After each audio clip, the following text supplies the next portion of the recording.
श्री सुखदेव जी सुना रहे हैं, राजन, जो दूसरे के धन और दूसरे की स्त्री को हरण करता है उसको तामिस्र नाम के नरक में डाला जाता है। तामिस्र नरक जो है, वहां की भूमि एकदम लाल लाल रहती है, तपी हुई रहती है तांबे की तरह। उस गर्म तपती हुई भूमि में ले जाकर जीव को पटक दिया जाता है। बहुत तड़पता है लेकिन मरता नहीं है, क्योंकि उस समय उसको जो शरीर मिलता है उसका नाम है यातना देह है।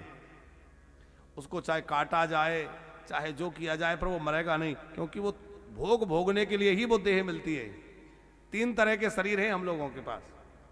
एक तो ये स्थूल देह, एक सूक्ष्म शरीर, एक कारण शरीर।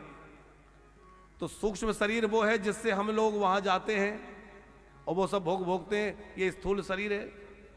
तो स्थूल शरीर तो यहीं रह जाता है, लेकिन सूक्ष्म शरीर को लेकर हम जाते हैं, उसी से सुख और दुख भोगते हैं। कारण शरीर क्या है? जिस समय हम सोए रहते हैं तो सपना देख रहे हैं। अब हम तो सो रहे हैं पंचकूला में और सपना देख रहे हैं हम बंबई घूम रहे हैं, अमेरिका घूम रहे हैं। तो वो अमेरिका बंबई जो गया वो कौन गया? हमारा शरीर तो यहीं पड़ा था, हमारा मन गया, लेकिन वहां कारण शरीर के सहित हमने अपने आप को देखा। तो एक स्थूल शरीर, कारण शरीर और सूक्ष्म शरीर। दूसरे के धन का हरण करने वाला तामिस्र नरक में गिरता है, और पशुओं को मारकर खाने वाला जो है वो कुंभी पाक नाम के नरक में डाला जाता है, जहां के तेल के कढ़ाई से खोलते रहते हैं जीवात्मा को ले जाके पटक दिया जाता है। घर आए हुए अतिथि को जो क्रोध भरी दृष्टि से देखता है, ये कहां से चले आए, उसको वज्रतुंड नाम के नरक में डाला जाता है, जहां कौवे और गिद्ध आदि उसकी आंखों को नोच लेते हैं। इसलिए घर पे कोई अतिथि आए तो प्रेम से उसका सत्कार करना चाहिए।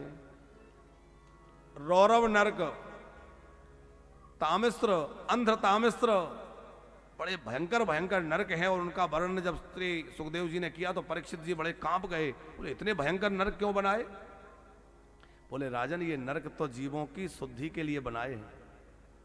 क्या मतलब? बोले देखो, भगवान ने हमें बड़ी सुंदर काया निर्मल देह देकर भेजा, निर्मल स्वरूप देके भेजा। अब यहां संसार में आके हम पाप के दाग इस पर लगाते गए, पाप पर पाप करते गए, लेकिन कभी हमने उन पापों का प्रायश्चित नहीं किया, उन दागों को धोया नहीं। मान लो आपके पास कोई कपड़ा है, दाग लग गया, आप धो डालिए तो साफ हो जाएगा, और दाग पर दाग लगते चले जाएं, धोने की फुर्सत नहीं है तो क्या होगा? बहुत गंदा हो जाएगा, और फिर धुलने के लिए तो उसको फिर लॉन्ड्री में भेजना पड़ेगा। तो जैसे बहुत गंदा कपड़ा हो जाए तो उसको धुलने के लिए धोबी घाट भेजना पड़ता है, वैसे ये नरक एक तरह के धोबी घाट हैं। बोले यहां पाप पर पाप करते चले गए, पर कभी उनका मार्जन नहीं किया, उनको धोया नहीं, तो वो पापों की धुलाई नरकों में जाके ठीक तरीके से होती है। नरकों में फिर पापों की बढ़िया धुलाई होती है। वो सब धुलाई के तरीके हैं। परीक्षित बोले बड़े ये तरीके तो बड़े भयंकर है भाई। अब किसी से पाप तो हो गए पर वो इन नरकों में नहीं जाना चाहता तो क्या करे? सुखदेव जी बोले राजन, उसको बचने के तरीके हैं। पाप तो हो गए, अब नरक नहीं भोगना तो क्या करें? बोले फिर जो है अपने पापों को यहीं समाप्त करें।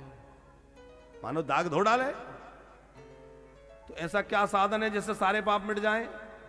बोले तप, ब्रह्मचर्य, सम, दम, इन सब से भी पापों का नाश होता है। लेकिन थोड़ा कठिन है, परिश्रम बहुत है, और पाप खत्म होने के बाद दोबारा पाप नहीं होंगे ऐसा भी नहीं है। आज हमने पाप किए, उनको किसी तरह ध्यान तप करके धो लिया, कल फिर नए पाप कर लेंगे, फिर दाग लग गया। तो सबसे बढ़िया साधन कौन सा है? बोले सबसे बढ़िया साधन है भगवान का नाम। भगवान का नाम जो है वो इतना इतना अधिक महिमावंत है कि कोई कितना भी बड़ा पापी हो, कितने भी पाप किए हों, और वो भगवान का नाम ले ले तो भगवान का नाम लेने से उसके सारे पाप नष्ट हो जाते हैं, सारे पाप उसके समाप्त हो जाते हैं। भगवान के नाम में इतने पापों को जलाने की शक्ति है जितना सामर्थ्य मनुष्य में पाप करने का है ही नहीं। लेकिन इसका मतलब ये मत समझ लेना कि महाराज जी ने ये बढ़िया बतला दिया, खूब दिन भर पाप करो, शाम को आके 2-4 नाम ले लो। ऐसे चालाकी नहीं चलेगी। देखो अभी तक जो पाप हो गए वो नाम से नष्ट हो जाएंगे, लेकिन नाम के बल पर पाप करना यह भी अपराध है।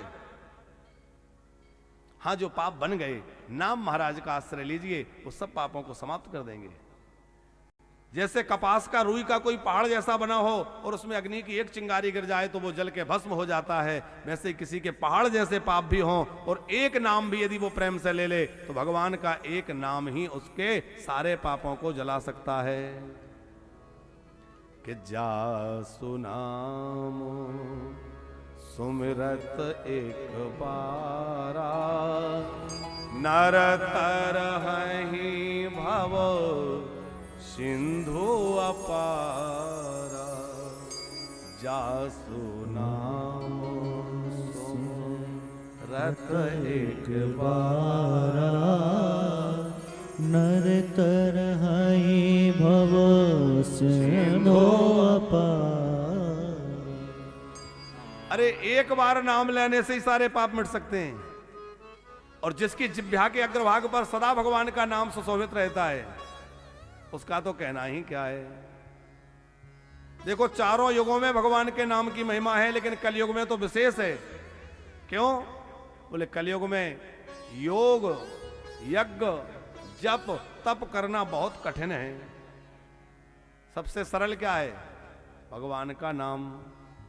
अभी हमने कहा ना कि हमारे नानक देव जी कहते हैं, नाम खुमारी नानका चली रहे दिन रैन। नानक देव जी कहते हैं कि नाम के रस में डूबे रहो, नाम लेते रहो, नाम लेते रहो। कौन सा नाम?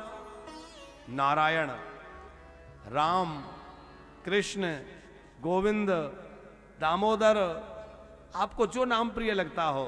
भगवान के हजारों हजार नाम है, जो नाम आपको अच्छा लगता हो भगवान का नाम पुकारिए। राधे राधे कहिए, जय श्री कृष्णा कहिए, पर मुख से भगवान का नाम निकलता रहे।